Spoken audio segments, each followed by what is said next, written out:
बहुत पहले दो गरीब दोस्त थे, मुरली और मंगल। मुरली जमीन के छोटे से टुके पर खेती करता था। मंगल अपना भेड़ों का छोटा सा रेवड़ चराता था। वे इसी तरह रूखा सूखा खाने लायक कमाकर गुजर बसर करते थे। दोनों मित्र काफी पहले विधुर हो चुके थे, लेकिन मुरली की एक रूपवती व स्नेहमयी बेटी थी, उसकी एकमात्र दिलासा, और मंगल का एक बलवान व आज्ञाकारी बेटा था, उसकी एकमात्र आशा। एक बार बसंत में जब मुरली अपने खेत में बोवाई करने की तैयारी कर रहा था, मंगल पर विपत्ति का पहाड़ टूट पड़ा। गांव में महामारी फैल गई और बेचारे की सारी भेड़ें मर गई। मंगल फूट फूट कर रोता, अपने बेटे के कंधे पर हाथ रखे, अपने मित्र के पास आया और बोला, मुरली, मैं तुमसे विदा लेने आया हूँ। मेरी सारी भेड़ें मर गईं, उनके बिना मेरा भी भूखों मरना निश्चित है। यह सुनते ही मुरली ने बुए गर्रिये को सीने से लगा लिया और बोला, मेरे दोस्त, मेरा आधा दिल तुम्हारा है, तुम मेरा आधा खेत भी ले लो, इनकार मत करना। चिंता मत करो, कुदाल उठाओ और गीत गुनगुनाते हुए काम में जुट जाओ। उसी दिन से मंगल भी किसान हो गया। ऐसे ही कई बरस बीत गए। एक बार मंगल जब अपना खेत जोत रहा था, अचानक उसका कुदाल किसी चीज से टकरा गया और अजीब सी खनखनाहट हुई। वो जल्दी जल्दी मिट्टी हटाने लगा और शीघ्र ही उसे सोने की मुहरों से ठसाठस भरी एक पुरानी हांडी नजर आ गई। मंगल खुशी से फूला न समाता, हांडी उठाकर अपने दोस्त की झोंपड़ी की तरफ दौड़ा। खुशियां मनाओ मुरली, वो भागते भागते चिल्ला रहा था, खुशियां मनाओ। तुम्हारी किस्मत खुल गई, मैंने तुम्हारी जमीन में से सोने की मुहरों से भरी हांडी निकाल ली है। अब तुम सदा के लिए अभाव से मुक्त हो गए। मुरली ने सौजन्यपूर्ण मुस्कान से उसका स्वागत कर जवाब दिया, मुझे मालूम है तुम कितने स्वार्थी हो मंगल, लेकिन यह सोना तो तुम्हारा ही है, मेरा नहीं, क्योंकि यह खजाना तुम्हें अपनी जमीन में मिला है। मुझे मालूम है तुम कितने उदार हो मुरली, मंगल ने विरोध किया, पर जमीन भेंट करके तुमने मुझे वो सब तो भेंट नहीं किया न, जो उसके गर्भ में छिपा है। प्यारे दोस्त, मुरली बोला, धरती में छिपी संपदा उसी की होनी चाहिए जो उसे अपने पसीने से सींचता है। वे दोनों काफी देर तक बहस करते रहे और दोनों ही खजाने को लेने से साफ इनकार करते रहे। अंत में मुरली बोला, चलो इस मामले को खत्म कर दें। मंगल तुम्हारे बेटा है और मेरे बेटी, वे अरसे से एक दूसरे से प्रेम करते हैं।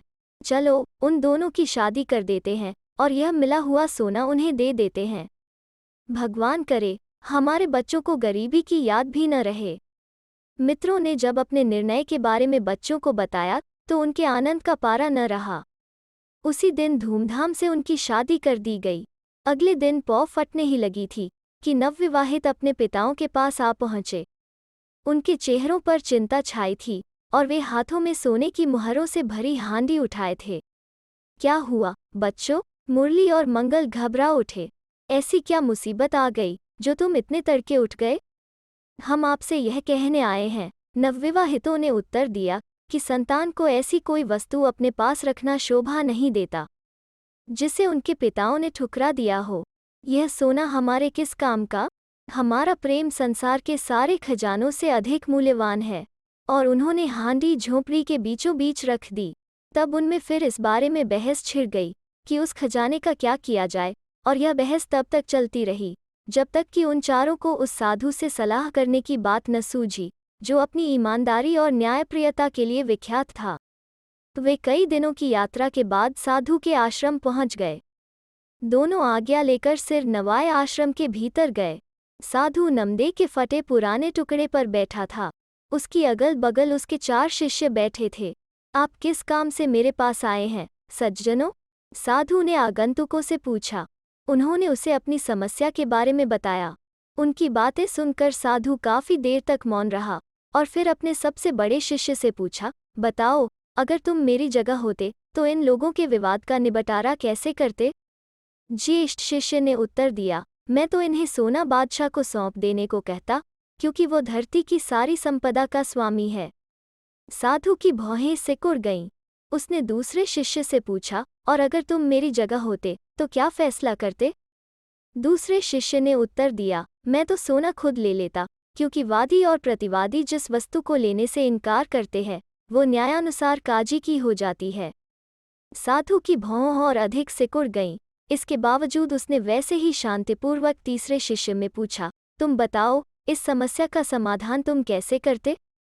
अगर यह सोना किसी का नहीं है और सभी इसे लेने से इनकार करते हैं, तो मैं इसे वापस जमीन में गाड़ देने का आदेश दे देता। साधु बिल्कुल उदास हो गया और उसने अपने चौथे व सबसे छोटे शिष्य से पूछा, और तुम क्या कहते हो, मेरे बच्चे? गुरुजी, छोटे शिष्य ने उत्तर दिया, आप मुझ पर गुस्सा न हो और मेरी मूर्खता के लिए मुझे क्षमा कर दें, लेकिन मेरी अंतरात्मा ने निर्णय इस प्रकार किया है कि मैं इस सोने से इस वीरान जंगल में एक विशाल छायादार बाग लगा देता, जिससे थके हारे गरीब लोग आराम कर सके और उसके फलों का मजा ले सकें। यह सुनते ही साधु उठ खड़ा हुआ, उसकी आंखें डब्बा आई और उसने युवक को गले लगा लिया।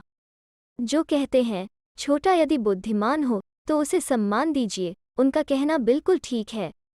तुम्हारा निर्णय पुनर्तः न्यायसंगत है, मेरे बच्चे। तुम यह सोना लेकर राजधानी चले जाओ, वहां उत्तम बीज खरीदो और लौटकर वैसा ही बाग लगाओ जिसकी चर्चा तुमने की है, ताकि निर्धनों में तुम्हारा और इन उदार व्यक्तियों का नाम सदा अमर रहे, जिन्हें इतनी संपदा का बिल्कुल भी लालच नहीं हुआ। युवक ने फौरन मुहरे थैले में भरी और उसे कंधे पर लादकर सफर पर रवाना हो गया। काफी दिनों तक जंगल में चलने के बाद अंततः वह राजधानी में सकुशल पहुंच गया। शहर में पहुंचते ही वो फौरन बाजार रवाना हो गया और वहां फलों के बीजों के व्यापारियों को खोजने लगा।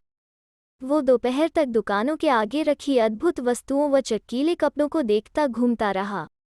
अचानक उसे अपने पीछे से डफली की आवाज और किसी की मर्मभेदी चीखें सुनाई दी। युवक ने मुड़कर देखा, बाजार के चौक से आश्चर्यजनक बोझ से लदा कारवां गुजर रहा था। ऊंटों पर माल की गांठों के बजाय पहाड़ों, जंगलों तथा रेगिस्तान में रहने वाले नाना प्रकार के जीवित पक्षी लदे थे। उनके पंजे बांधे हुए थे, मुड़े तुड़े और छितरे हुए पंख चिथड़ों की तरह लटक रहे थे। कारवां के ऊपर रंग-बिरंगे परों के घने बादल मंडरा रहे थे। ऊंटों के हर बार कदम रखने पर चिड़ियों के सिर उनके पहलुओं से टकरा रहे थे और उनकी खुली चोंचों से दर्द-भरी चीखें निकल रही थी। युवक का हृदय सहानुभूति से द्रवित हो उठा। वो कौतूहलियों की भीड़ को चीरकर कारवां के सरदार के पास पहुंचा और उसने सिर नवाकर उससे नम्रतापूर्वक पूछा कि इन सुंदर पक्षियों को इतने भयानक कष्ट देने का हुक्म आपको किसने दिया है और आप इन्हें लेकर कहाँ जा रहे हैं? कारवां के सरदार ने उत्तर दिया, हम बादशाह के महल की ओर जा रहे हैं। ये चिड़ियाँ बादशाह के खाने के लिए है। बादशाह इनके बदले में हमें 500 अशर्फियाँ देगा। अगर मैं आपको उससे दुगुना सोना दूं, तो क्या आप इन चिड़ियों को छोड़ देंगे? युवक ने पूछा। कारवां के सरदार ने व्यंग्य मिश्रित मुस्कान के साथ उसकी ओर दृष्टि डाली और आगे चल दिया। तब युवक ने कंधे से थैला नीचे पटककर कारवां के सरदार के सामने उसका मुंह खोल दिया। कारवां का सरदार स्तंभित होकर रुक गया और यह समझ में आने पर कि उसे कितना धन दिया जा रहा है, उसने ऊंटवानों को पक्षियों को मुक्त करने का आदेश दे दिया। आज़ादी महसूस करते ही चिड़ियाँ एक साथ आकाश में उड़ गईं। उनकी संख्या इतनी अधिक थी कि क्षण भर में दिन रात में बदल गया और उनके पंखों के फड़फड़ाने से धरती पर अंधड़ सा आ गया। युवक काफी देर तक उड़कर दूर जाते पक्षियों को देखता रहा और जब वे आंखों से ओझल हो गए, वो खाली थैला उठाकर वापस आश्रम की ओर रवाना हो गया। उसका दिल बाग बाग हो उठा और वो खुशी से कदम बढ़ाता, गीत गाता चलने लगा। किंतु ज्यों-ज्यों वो अपने आश्रम के निकट पहुंचता गया, त्यों-त्यों कष्टप्रद चिंता उस पर हावी होती गई और पश्चाताप की भावना उसके दिल को कचोटने लगी। मुझे अपनी झक में दूसरे के धन को मनमाने ढंग से खर्च करने का अधिकार किसने दिया? क्या खुद मैंने ही गरीबों के लिए बाग लगाने का वचन नहीं दिया था? अब मैं गुरुजी को, उन नेक लोगों को क्या जवाब दूंगा जो मेरे बीज लेकर लौटने का इंतजार कर रहे हैं? युवक सोच सोचकर दुखी होने लगा। शनैः निराशा उस पर पूरी तरह हावी हो गई और वो जमीन पर गिरकर रोता बिलखता अपनी मृत्यु की कामना करने लगा। आंसुओं व दुख के कारण वो इतना शिथिल हो गया कि अपनी पलकों पर नियंत्रण खो बैठा और उसे झपकी आ गई। उसे एक सपना दिखाई दिया। न जाने कहाँ से एक सुंदर रंग बिरंगी चिड़िया आकर उसके सीने पर बैठ गई और अनूठे स्वर में कूकने लगी। ओ भले युवक, अपना दुख भूल जाओ। स्वतंत्र पक्षी तुम्हें सोना तो नहीं लौटा सकते, पर तुम्हारी कृपा का प्रतिदान वे किसी न किसी रूप में जरूर करेंगे। जल्दी से आंखें खोलो। युवक ने आंखें खोली और आश्चर्यचकित रह गया। समस्त जंगल में चारों ओर दुनिया भर की चिड़ियां चहक रही थी। पक्षी अपने पंजों से जमीन में छोटे छोटे गड्ढे खोद रहे थे और उनमें अपनी चोंचों से बीज डालकर फिर पंखों से जल्दी जल्दी मिट्टी भर रहे थे।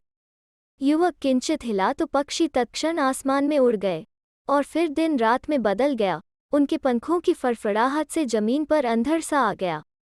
जब सब शांत हो गया तो चिड़ियों के खोदे गए प्रत्येक गड्ढे में से एकाएक हरे अंकुर फूटने लगे।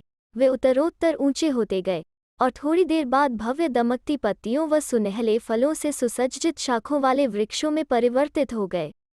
बादशाह के पास भी इतना घना और लंबा चौड़ा बाग नहीं होगा। तृणमणि सरीखी छाल से ढके सेब के भव्य वृक्षों को गिन पाना असंभव था। सुडौल तनों के बीच बीच में अंगूर के बड़े बड़े गुच्छों वाली अंगूर वाटिकाएं, फलों के झुरमुट तथा घनी घास व रंगबिरंगे फूलों से भरे हरे भरे मैदान दिखाई दे रहे थे। सर्वत्र कलकल करते बहते शीतल जल के नाले थे, जिनके तलों में हीरे जवाहरात जड़े थे। और वृक्षों की डालों पर युवक को सपने में दिखाई देने वाली चिड़िया जैसी सुंदर और मुखर चिड़ियां निरंतर फुदक रही थी, कलरव कर रही थीं। युवक ने विस्मय से अगल बगल देखा, किंतु उसे किसी तरह विश्वास ही नहीं आ रहा था कि वो बाग को सपने में नहीं देख रहा है। उसने इसकी जांच करने के लिए जोर से आवाज दी और उसे अपने स्वर की कई गुना प्रवर्धित प्रतिध्वनि स्पष्ट सुनाई दी। दृश्य लुप्त नहीं हुआ। तब वो खुशी से विह्वल होता हुआ गुरुजी के आश्रम की ओर दौड़ पड़ा। कुछ ही समय में अद्भुत बाग की खबर सारे राज्य में फैल गई। सबसे पहले बादशाह के घुड़सवार अपने तेज घोड़ों पर बाग की तरफ सरपट लपके, लेकिन बाग के पास पहुंचते ही उनके आगे 7 ताले लगे लोहे के फाटकों वाली ऊंची दीवार खड़ी हो गई। तब वे अपने घोड़ों पर खड़े होकर दीवार के ऊपर से सुनहले सेब तोड़ने के लिए हाथ बढ़ाने लगे, किंतु उनमें से जिसने भी फलों को स्पर्श किया अचानक अशक्त हो जमीन पर गिरकर ढेर हो गया। यह देखते ही घुड़सवार घोड़े मोड़कर सरपट अपने अपने गांव भाग गए। उनके जाने के बाद हर कोने से निर्धनों की भीड़ आने लगी। उनके निकट आते ही लोहे के फाटकों पर लगे ताले गिर पड़े और वे पूरे खुल गए। बाग पुरुषों, नारियों, वृद्धों व बालकों से भर गया। वे चटकीले फूलों पर चलते रहे, लेकिन फूल नहीं मुरझाए। वे निर्मल जल के नालों का पानी पीते रहे, पर पानी गंदला नहीं हुआ। वे वृक्षों से फल तोड़ते रहे, पर फल कम ही नहीं हो रहे थे। बाग में दिन भर डफलियों की आवाजें, हंसी मजाक गूंजते रहे। जब रात आई और धरती पर अंधेरा छा गया, सिबों से मन प्रकाश फूटने लगा और पक्षी संवेद स्वर में शांत व मधुर गीत गाने लगे। तब गरीब लोग वृक्षों तले सुगंधित घास पर लेट गए और प्रगाढ़ निद्रा की गोद में लीन हो गए। इतना संतोष और सुख उन्हें अपने जीवन में पहली बार मिला था। तो दोस्तों, कैसी लगी आज की लोक कथा? अगर अच्छी लगी तो लाइक और शेयर करें और चैनल को सब्सक्राइब करना ना भूलें। फिर मिलते हैं एक नई लोक कथा पर।